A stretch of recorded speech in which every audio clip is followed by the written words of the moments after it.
Bueno, vamos a plantear una situación verdaderamente intrigante para arrancar hoy.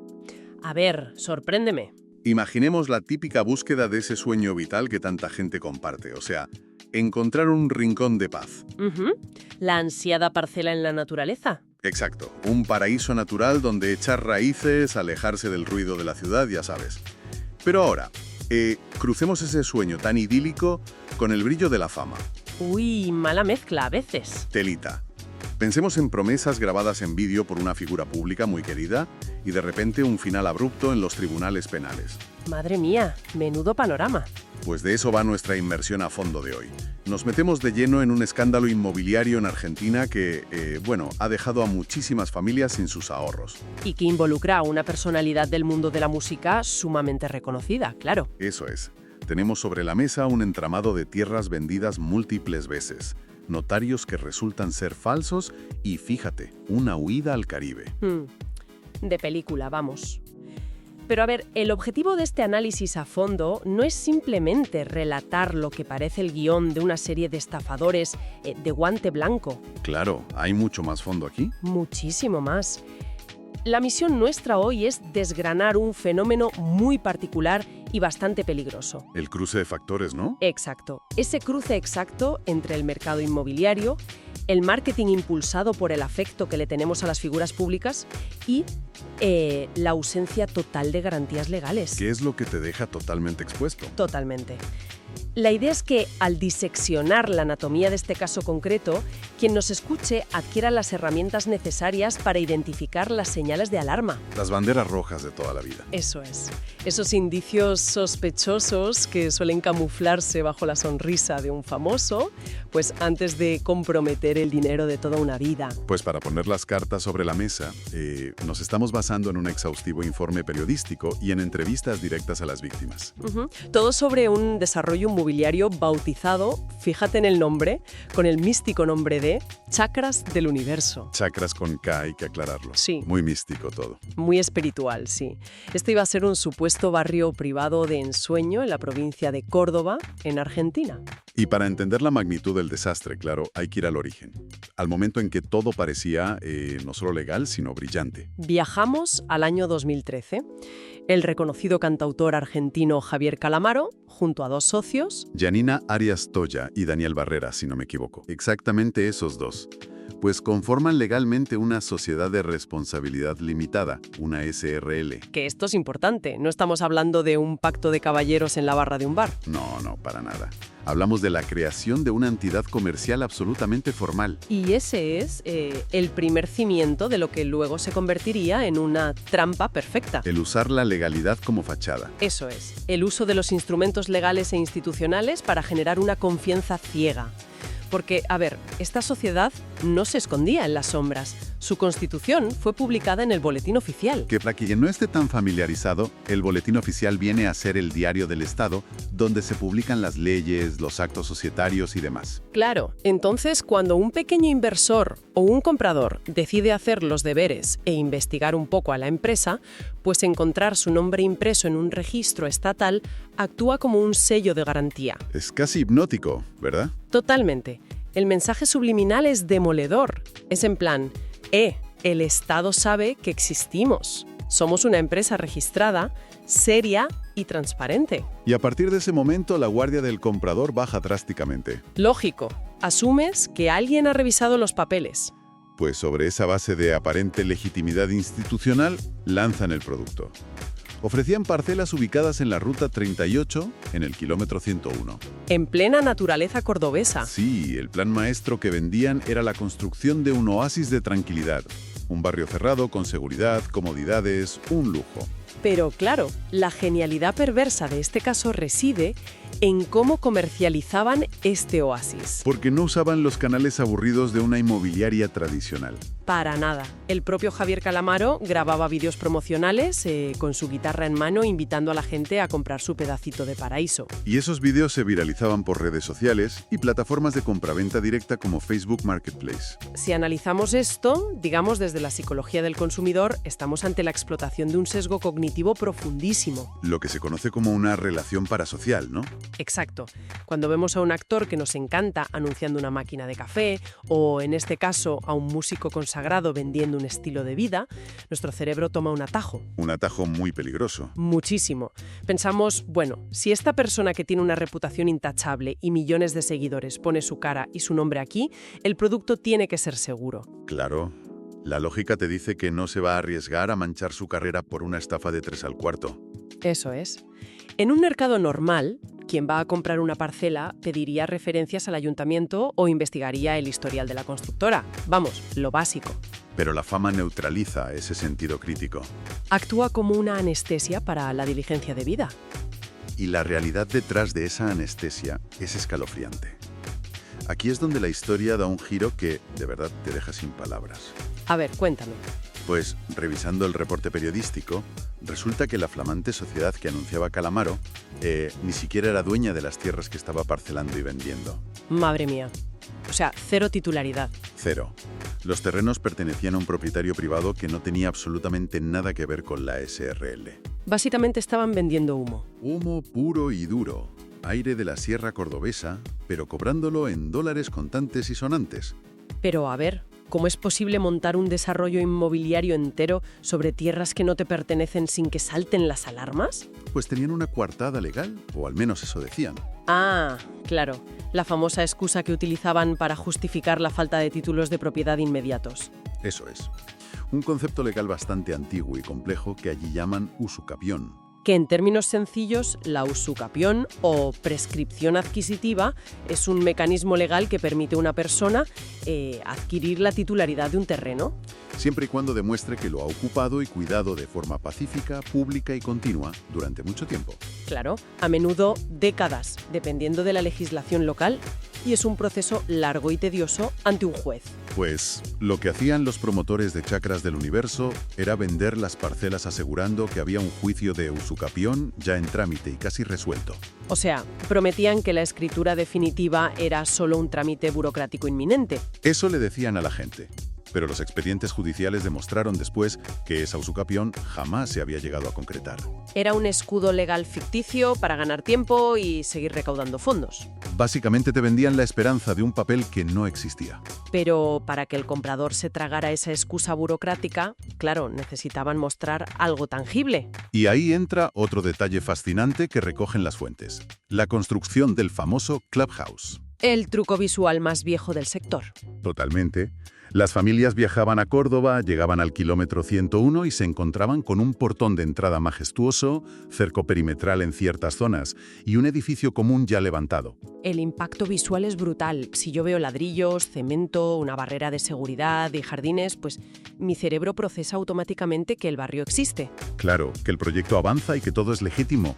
El escenario físico desmiente cualquier duda legal que pudieras tener en ese momento. El impacto visual es innegable, sí, pero esconde una trampa jurídica letal que es muy común en lo que en Argentina denominan estar flojo de papeles. Flojo de papeles, me apunto la expresión. Es muy gráfica, porque detrás de ese bonito portón de entrada, la tierra en realidad no está subdividida legalmente por las autoridades catastrales. Y al no haber una subdivisión formal es imposible otorgar una escritura individual para cada parcela. Exacto. Entonces, ¿qué está comprando realmente la gente? Esa es la gran pregunta. Pues no adquieren un trozo de tierra delimitado. Adquieren lo que se llama una cuota parte. Es decir, compran un porcentaje abstracto de una sociedad o de un fideicomiso. Eres dueño del 0,5% de una idea, pero no de la parcela número 24 física. Y esta distinción es fundamental, claro. Muchísimo, porque si el proyecto quiebra o resulta ser un fraude, el comprador de una cuota parte no tiene ningún derecho real sobre la tierra física para poder reclamar. Es una ingeniería burocrática diseñada específicamente para desvincular el dinero del activo real. Y la audacia de esta ingeniería no termina ahí, ¿eh? No, que va. Vender cuotas partes de un terreno ajeno bajo la promesa de una usucapión fantasma ya es grave, pero el informe revela una práctica que cruza todas las líneas rojas. Lo de las ventas múltiples. Exacto. No se conformaban con vender algo que no era suyo, sino que vendían exactamente la misma parcela a múltiples personas distintas. Es que es alucinante. Imagínate, el lote 15 se lo vendían a una familia en enero, a una pareja en marzo y a un inversor en mayo. Cobrando la totalidad del dinero a cada uno de ellos por el mismo trozo de tierra. Esa es la frontera, yo creo, donde la negligencia o la mala gestión empresarial se transforma a ojos del Código Penal en una estafa sistemática. Claro, porque cuando un desarrollo fracasa por falta de fondos puede ser un desastre civil, pero cuando la matriz de ventas demuestra que has vendido la misma porción física de tierra a 3 familias distintas, Estás demostrando que no existía ninguna intención de cumplir el contrato. es el equivalente a vender el mismo asiento de un teatro a 5 espectadores diferentes. Sabes perfectamente que 4 se van a quedar de pie. Es un mecanismo de recaudación piramidal, pero encubierto bajo una fachada inmobiliaria. Totalmente. Y para dimensionar el dolor real que causa esta estafa, porque hay mucho dolor detrás, tenemos que salir un poco de la teoría legal y escuchar a las víctimas. Fundamental. El caso de Silvina Carla Canzani, que es una de las más de 100 personas damnificadas, pues ilustra el modus operandi paso a paso. Ujú. En agosto de 2018, atraída por esa combinación de paraíso natural y la figura de Calamaro, Silvina decide invertir los ahorros de su vida. Hablamos de $8.000 pagados al contado. Que a ver, en economías con tanta inflación y volatilidad como la Argentina, juntar $8.000 requiere un nivel de sacrificio y esfuerzo sostenido durante años que es difícil de exagerar. Es literalmente el sudor de una década entregado en un sobre. Y llega el momento de firmar, ¿no? Sí, llega el momento de firmar lo que allí llaman el boleto de compraventa. Que para que nos entendamos desde España, sería el equivalente a nuestro contrato de arras o contrato privado previo a la escritura pública. Exacto. Y Silvina, que no es ingenua, exige firmar ante un notario, lo que allí es un escribano. Y claro, le preparan el escenario perfecto. De película, de verdad. La puesta en escena en esa firma es quizá uno de los puntos más oscuros de toda la investigación, porque la figura del escribano público allí está revestida de una autoridad formal casi sacra. Silvina es llevada a una oficina que simula ser una notaría. Hay personas de traje, sellos, carpetas...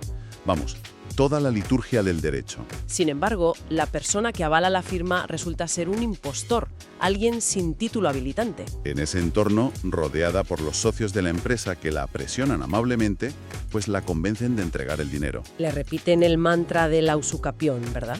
Sí, en plan, el juicio sale en unos meses, entregue el dinero ahora para congelar el precio o perderá la oportunidad.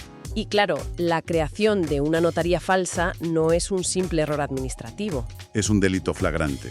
Es una táctica de manipulación psicológica diseñada para neutralizar la última línea de defensa del comprador.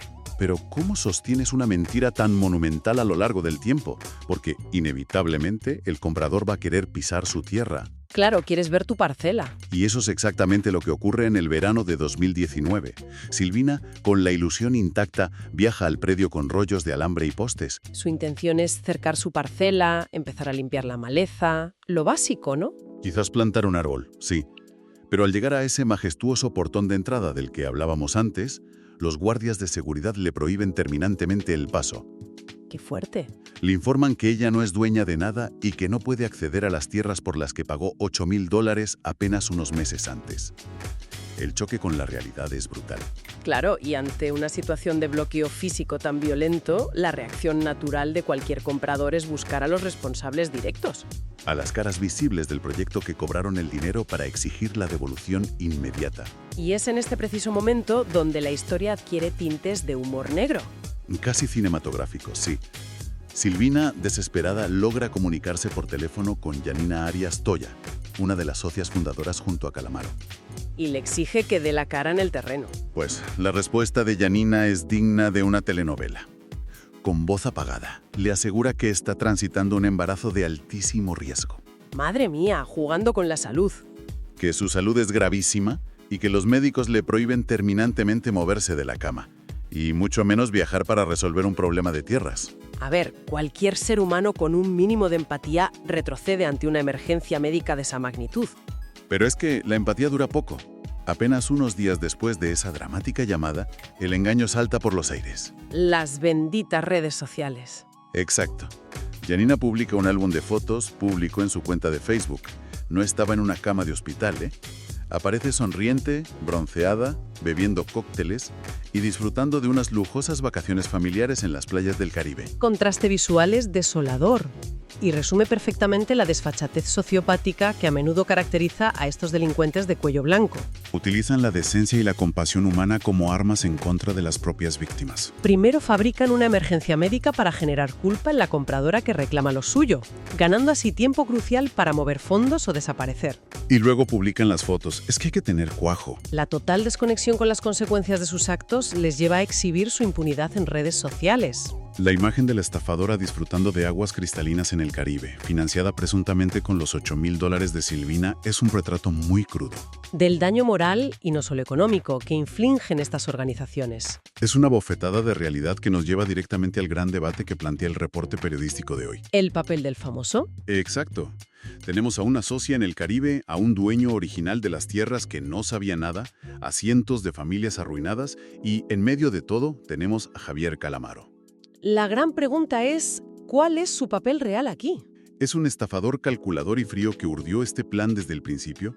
¿O es simplemente una celebridad ingenua que prestó su imagen, cobró un cheque y terminó siendo tan víctima del engaño de sus socios como la propia Silvina? El análisis legal sobre esta distinción que hacen las fuentes es brillante y traza una frontera de acero entre la publicidad y la complicidad societaria. A ver, explícanos esto. En el mundo del marketing, es habitual que las figuras públicas alquilen su fama.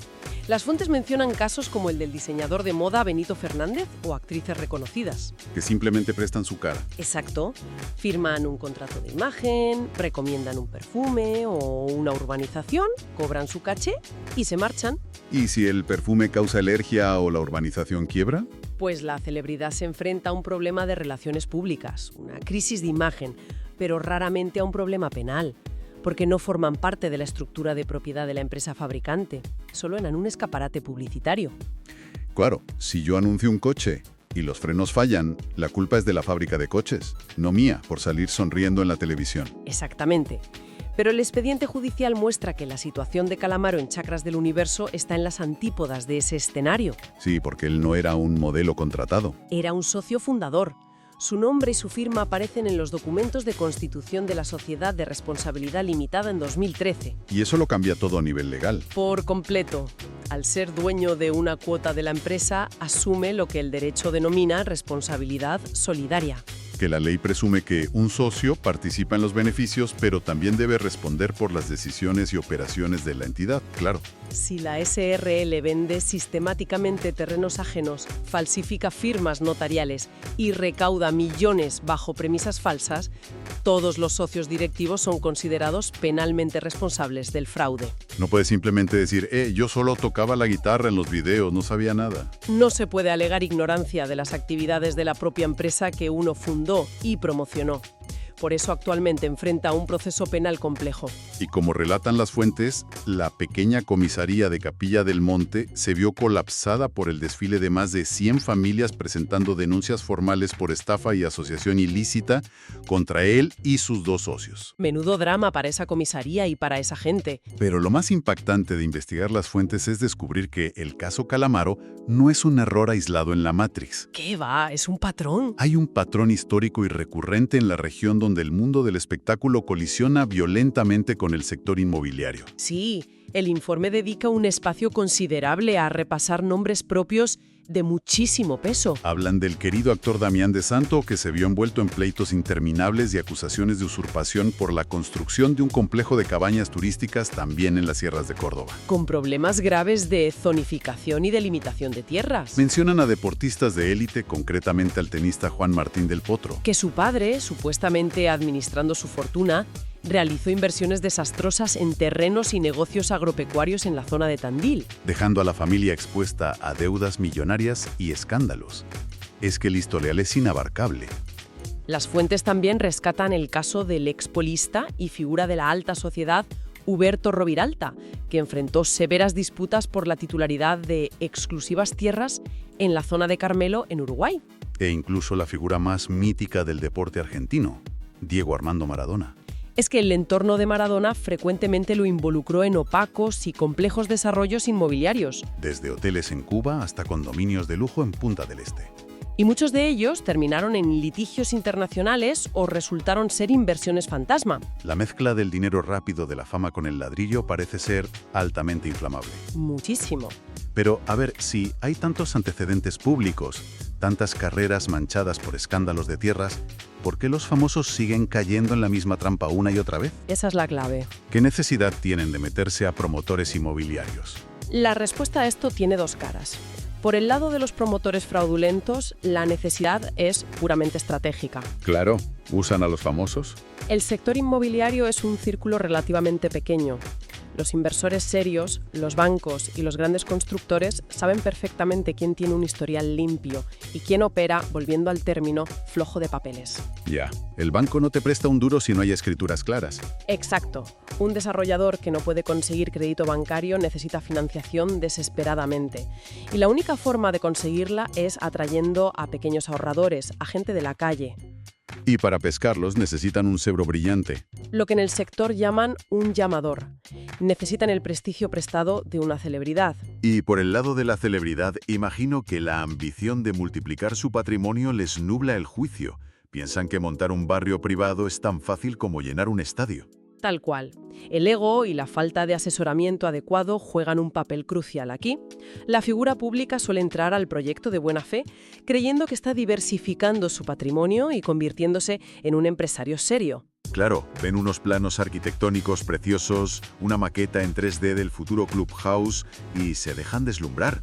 El problema mortal es la arrogancia de creer que no necesitan contratar a un equipo de abogados independientes para hacer una auditoría legal. La famosa due diligence. Eso, investigar a sus futuros socios y la situación catastral de las tierras. Confían en la palabra y en el apretón de manos. Y cuando el proyecto colapsa, porque estaba construido sobre cimientos de aire, la justicia y la opinión pública no ven al famoso como una víctima engañada. Para nada. Lo ven como el gancho necesario que facilitó la estafa contra cientos de familias humildes. ¡Qué barbaridad! Llegados a este punto, pongamos en orden las grandes lecciones que nos deja esta inmersión a fondo. El aprendizaje técnico es cristalino, yo creo. Y lamentablemente está escrito con el dinero perdido de más de 100 personas.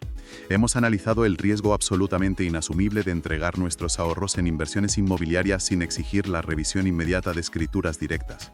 Esa es la primera regla. Hemos visto cómo una táctica de marketing magistral, apoyada simplemente en la simpatía que nos despierta un cantautor en redes sociales, es capaz de desactivar por completo nuestro instinto de supervivencia financiera. Es que bajamos la guardia por completo.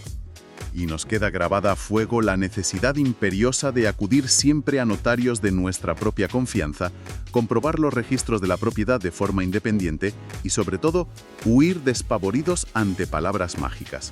Esas palabras que esconden trampas legales, como la famosa usucapión pendiente. O la compra de una cuota parte que, en el fondo, no te otorga el derecho a pisar tu propia tierra. Totalmente. Para concluir, me gustaría alejar un poco el foco y mirar el panorama completo. A ver, cuéntame. Porque este caso encierra una advertencia que trasciende el mundo de los ladrillos y el cemento. Nos invita a cuestionar las vulnerabilidades de nuestra propia mente. El sesgo cognitivo del que hablábamos. Eso es, si la ilusión de cercanía, esa conexión parasocial que sentimos hacia una celebridad, tiene el poder de anular nuestro sentido común más básico, llevándonos a entregar el esfuerzo económico de 10 años sin pedir un solo papel legal a cambio. Da que pensar, sí. La pregunta es, ¿en qué otras esferas de la vida estamos operando con esa misma ceguera? En muchísimas, seguro. Pensemos en nuestro día a día. Desde los suplementos nutricionales que compramos para nuestra salud o las plataformas de criptomonedas donde metemos nuestro dinero, hasta los líderes políticos en los que depositamos nuestro voto. ¡Qué gran verdad! ¿En cuántas decisiones vitales estamos silenciando nuestro pensamiento crítico y abrazando el riesgo extremo simplemente porque el mensaje viene empaquetado y avalado por un rostro famoso que en el fondo no conocemos en absoluto? Pues fíjate, es una reflexión tan incómoda como necesaria para sobrevivir en la era de la influencia digital. Muchísimas gracias por acompañarnos en este análisis a fondo. Nos encontramos en la próxima.